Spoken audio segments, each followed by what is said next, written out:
Mais allez là! Quel jeu pourri! Hey, tu fais quoi? Bah, je joue à ma Game Boy, ça se voit pas. C'est pas une Game Boy, ça! Ah bon? Bah. Ouais, c'est vrai que c'était un peu bizarre, une Game Boy à 10€ chez Action. Allez, au lieu de jouer à ton truc pourri, essaye-moi plutôt ça. Mais il a l'air trop bien! Ça devrait te plaire. Bisous!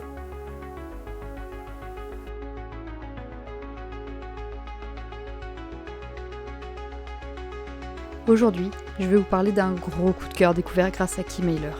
On va parler du jeu Retro Drive Revamped. Dans cette vidéo, vous entendrez aussi Joe Coggins, cofondateur et directeur créatif de Retro Drive Studio, et William Edwards, développeur principal depuis 2023, arrivé pour réaliser le remake sur PC. Ils ont gentiment accepté de réaliser une interview ensemble et je les remercie énormément pour leur temps. Le Retro Drive Studio, basé en Angleterre, est un paradis où l'esprit des années 80 et des néons est très ancré. L'équipe est passionnée par la synthwave et la retrowave, tout ce que j'adore aussi. Ils ont commencé en étant 2, et aujourd'hui d'autres personnes les ont rejoints pour créer une petite équipe de passionnés, prêts à conquérir le monde. Après la sortie de leur premier jeu mobile Retro Drive en 2020, l'équipe a travaillé sur d'autres petits projets et ils sont de retour aujourd'hui avec leur nouveau jeu, Retro Drive Revamped. Les jeux du studio présentent jusqu'ici tous un point commun, leur style retrowave. C'est un souhait de leur part de conserver cette partie rétro. Mais ils ne s'interdisent pas d'explorer d'autres styles rétro existants. Le studio prépare dès à présent un second projet, mais plus gros, avec des financements notamment. Donc le projet est pour le moment mis de côté et ils reviendront dessus une fois Retro Drive Revamped sorti. D'autant qu'en parallèle, ils ont eu l'opportunité de travailler un petit peu sur de la réalité virtuelle en créant des projets un peu plus comme des expériences méditatives en multijoueur. Plusieurs idées en découlent, donc nous verrons ce que le studio nous réserve, mais croyez-moi, je vais les suivre de très très près. Le studio a commencé à travailler sur le jeu mobile Retro Drive en 2018, et ce dernier sortira en 2020 et est disponible sur Android et iOS. Il s'agit d'un jeu mobile qui nous emporte dans un monde futuriste inspiré des années 80 avec une grosse esthétique rétro. Le jeu a été félicité pour sa bande-son synthwave en feat avec des artistes rétro-wave populaires. On suit l'histoire d'un jeune à l'université qui semble toujours mis un peu de côté par ses amis. On sort de notre heure de colle et on apprend par un camarade jusqu'alors inconnu que nos amis se sont barrés faire la fête sans nous attendre. Trop sympa. Retro Drive est un jeu exigeant. J'ai eu beaucoup de difficultés à terminer, notamment sur les niveaux 7-8, mais c'était quand même que du kiff. Retro Drive Revamped est une version améliorée et plus complète du jeu original. De nouveaux obstacles nous freinent dans notre progression, comme des portails laser, des hélicoptères. Le jeu introduit également un système de progression, qui permet de débloquer de nouvelles voitures, plus jolies et surtout plus puissantes. Nous suivons l'histoire d'un étudiant, qui semble toujours mis de côté, et lorsqu'il termine ses cours, ses amis l'ont pas attendu pour aller à une fête. Notre personnage compte bien profiter de ses années universitaires pour s'éclater, et on part donc les rejoindre au volant de notre bolide. J'ai demandé au studio quels étaient les changements majeurs entre Retro Drive et Retro Drive Revamped. So there's probably 5 big changes. The first of all is the graphics. So the graphics have had a big update. Performance has obviously dropped because we've improved the graphics, but it looks better on PC and console with the graphics are better than they are on mobile. We've added more content, so the game has got slightly more content than it did before, like collectibles, this sort of thing.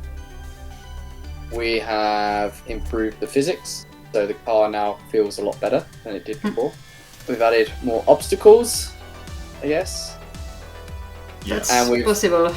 yeah, I think for PC we made the balancing a lot better, so that's the 5th thing we did, which is... Le jeu a fortement été influencé par certains films, séries, jeux que l'équipe apprécie. On your Instagram, I read that Outrun was one of your inspiration for your game, and I would like to know if you had others inspirations in games or movies or other. I think I've prepared my whole life for this question. The film Drive. That was pretty major, but it's that kind of the vibe it went for is kind of kind of lone wolf, it's kind of an epitome of like loneliness, but at the same time it's still got that kind of dreamlike state, that kind of fever dream vibe. So the film itself was wasn't really related to much apart from him. Like cars was like a pretty recurring theme. The whole crime thing, if you want to explore that, that could definitely fit with like the synthwave subgenre. Other films, Tron, pretty good. Okay. The original Tron, and the remake, and especially the music that came out of both of those films. More the second one. Both the aesthetic and the music those films share. Outrun, yeah, is famously the arcade racing game that, you know, everyone from the 80s played. A lot of people keep saying, oh, this reminds me of Outrun where they play Retro Drive. So that's pretty cool to see it. They kind of do recognise the influence, even if it's played in this more abstract. There are a few more modern games we've looked at.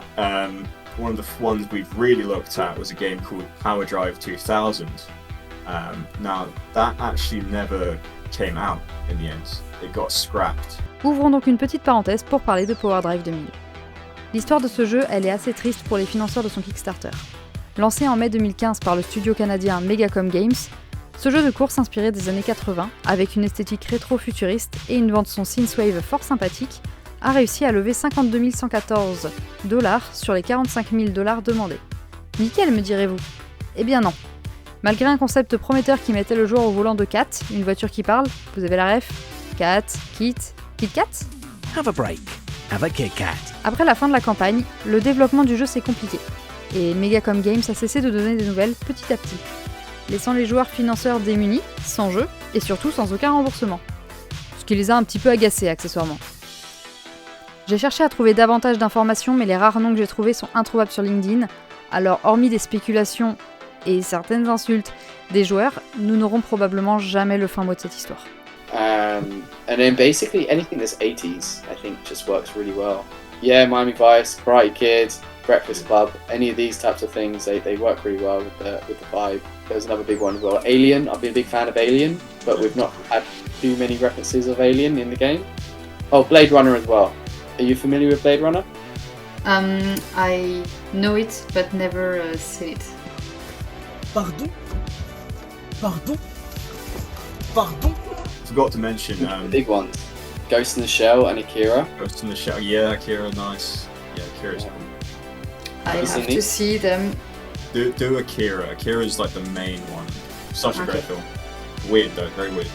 Yeah, and then there's GTA, Grand Theft Auto, Vice City was one of the other major influences. Vice City is better.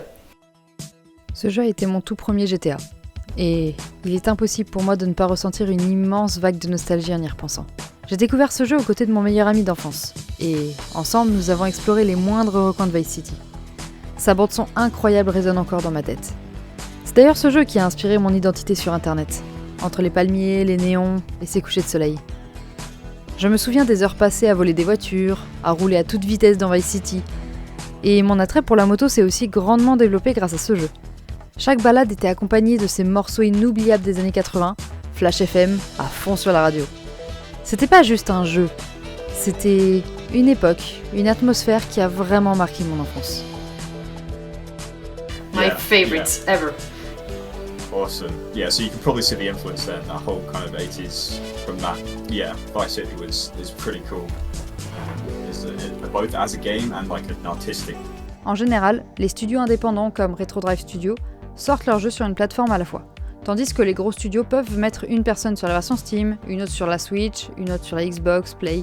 PC and Steam, I think, is the most accessible. So anyone can just make a Steam game and release it. It's very accessible to anyone. Sur Switch, il y a davantage d'obstacles à franchir, donc ils préfèrent faire une plateforme à la fois. Pour le moment, une sortie sur Xbox ou PS5 n'est pas prévue. En effet, c'est beaucoup plus compliqué de sortir des jeux sur ces consoles, notamment par rapport à leur architecture. J'ai également demandé s'il y avait eu des difficultés lors du développement du jeu. So I think in game development there's always difficulties, but it just depends on where your weaknesses are.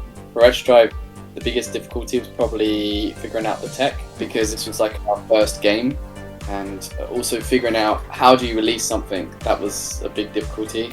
How to make money with a game, how do you sell a game, because we wanted it to be free with microtransactions, but we didn't quite get it right because we spent so much time figuring out the tech.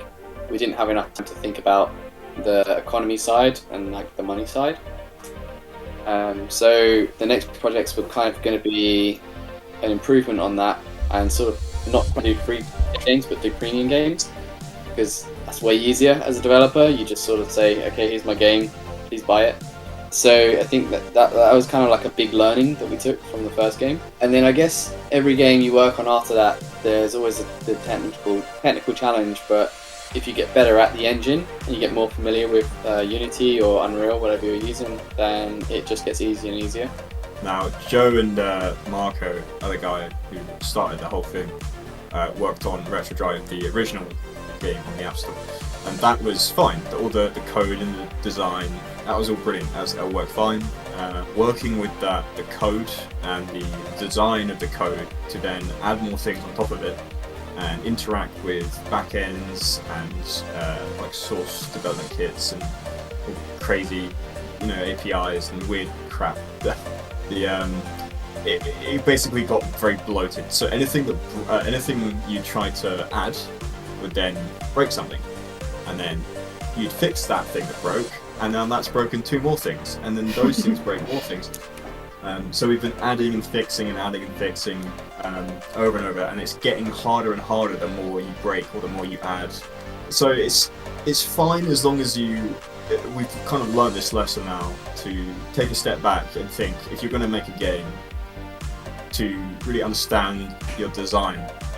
So if you don't have good design, your game will just trip over itself time and time again, and you'll waste years working on the same mechanics, and they'll keep breaking. Figuring out a good pipeline and enhancing that with tools or AI that's come out, not replace people, but to make the job easier and more efficient, more flexible, is really important, I think.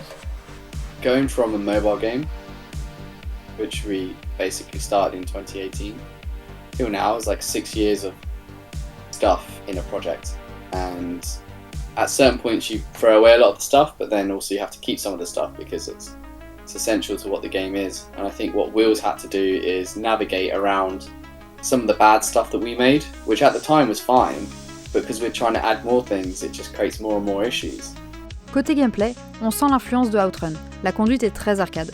On retrouve des bonus et des malus sur notre chemin, à nous de choisir où passer pour perdre le moins de temps et bien se placer sur le classement des meilleurs temps. Spoiler alerte, moi je suis très très loin de faire partie des meilleurs. Selon notre temps, le jeu nous attribue des étoiles. On récolte aussi des points, et ce sont ces points qui nous permettent de faire des changements de véhicule par la suite. Les graphismes, c'est vraiment un gros coup de cœur pour moi, mais le Retrowave fait partie de mon identité, donc c'est plutôt logique que ce jeu me plaise graphiquement. Les musiques du jeu sont également vraiment très sympas. On peut retrouver des easter eggs dans le jeu, l'un que l'on repère le plus vite étant la collection de VHS. Vous savez, les cassettes vidéo, voilà. La première que j'ai trouvée fait référence à SOS Fantôme ou Ghostbusters de son titre original. But we are thinking about, because we just finished our Kickstarter, we are thinking about what can we reward the backers, because a lot of people were very generous in their donations, and we'd like to sort of give them something for that donation. D'autres easter eggs plus discrets sont trouvables dans le jeu et je vais vous montrer l'un d'entre eux. Si vous l'avez pas reconnu, c'est le cri de Willem. On l'entend souvent dans les films d'action ou même dans d'autres jeux. C'est un peu l'élément qu'on retrouve un peu partout. En conclusion, malgré quelques soucis mineurs, notamment au niveau de la traduction, le jeu en lui-même est hyper cool à jouer. Le jeu devrait sortir courant octobre selon une interview que j'ai trouvée sur YouTube. Je vous tiendrai au courant sur Instagram dans tous les cas. Si ce style de jeu vous plaît, je ne peux que vous conseiller Slipstream ou encore Neon Drive, Never Since, qui sont des jeux qui soit ont une vibes un peu années 80, un peu Outrun, soit pour les deux derniers, surtout une vibes hyper Retrowave qui est super cool. J'espère en tout cas que cette vidéo vous aura plu. Moi ça a été un vrai plaisir et un vrai défi à la fois de réaliser cette vidéo, dans le sens où j'ai fait beaucoup de recherches, autant sur le jeu principal que sur le jeu dont je traite aujourd'hui, Revamped. Et en plus, quand j'ai demandé une interview, je savais pas si ce serait possible. Et au final, ça a été possible. Et en plus, en direct sur Discord. Donc ça a été un peu un défi au niveau de l'anglais. J'espère que vous me jugerez pas trop pour mon anglais. Mais en tout cas, j'ai réussi à me faire comprendre. J'ai envie de dire, c'est le plus important. Mais je suis hyper fière de moi parce que, quand même, il y a quelques années, je l'aurais jamais fait.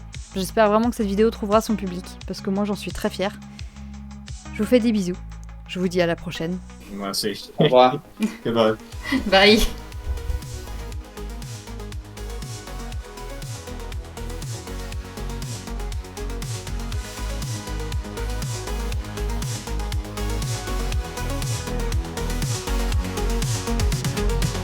Stuck in class, the clock won't move.